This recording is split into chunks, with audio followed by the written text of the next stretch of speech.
Okay, this is kind of a little addendum, something I forgot to cover because I just completely did.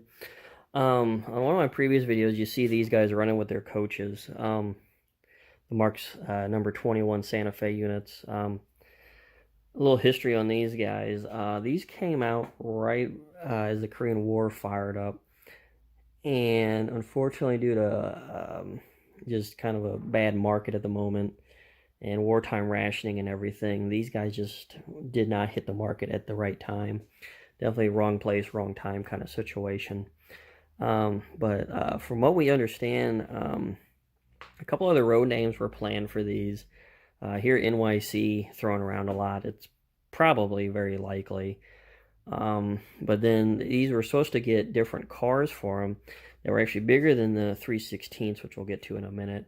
Those cars never got very far along. We don't know a whole lot about them, or at least I don't from any of the research I've done. But these did eventually come out. You know, enough work had been done on them. They pushed them out the door. And initially they would come with the passenger sets like you saw earlier that I had, which if you notice were on much higher trucks than the typical 3/16 scale passenger cars. Those trucks eventually would keep getting changed and refined, but they would always stay that tall because even when the plastic F-unit diesels eventually came out, those were just really tall. But as you can see with these guys, which a lot of these came with freight sets also, even though that wouldn't be prototypical for that color scheme of Santa Fe diesel. As you can see with these guys, they got these taller trucks, these kind of drop down butterfly hooks on them so that they can at least hook together. Kind of give you an idea of the size and height difference and all that. You know, here's a standard 3/16 car, and then here's one of these high rider trucks. But yeah, the shell car, I think every once in a while you'll see the city service tall. As far as gondolas, I don't think any of the Shardies were ever offered. I think it was always C&Os.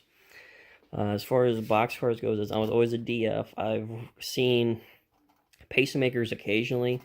You can also come across flat cars. I don't remember what road names you'll see them in. Those aren't very common. As far as cabooses go, generally this is the most common one, the Santa Fe, because this was what was sold with these sets. This is minus this. This is the typical set you would see if you got a complete set. These are made, I think, are modifications off the 7-inch Marx stuff, which I don't have anything of. But they had this one. You can get an NYC, which is decorated like the pacemaker. You can also get a B&O. And what's interesting about the B&O is you can actually get it on the 3/16 scale truck. Occasionally, it's kind of a harder one to find.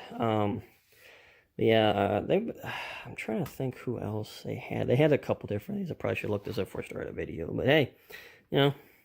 But yeah, this is a really nice caboose. It's kind of a shame they didn't spruce it up a little bit more and offer more of these with the 3/16 trucks, because it's a really nice caboose, and it would, you know, go a long way for giving you more options if you're using the 3/16 scale stuff in your Marx operation. But yeah, that is the, I always call them high rider Marx freight cars. Like I said, generally they'll be behind that metal 21. Occasionally you see them in early sets behind some of the plastic F diesels before they got completely superseded by plastic later on. But yeah, that basically wraps up the 3/16 stuff. It's definitely a very beautiful, gorgeous line.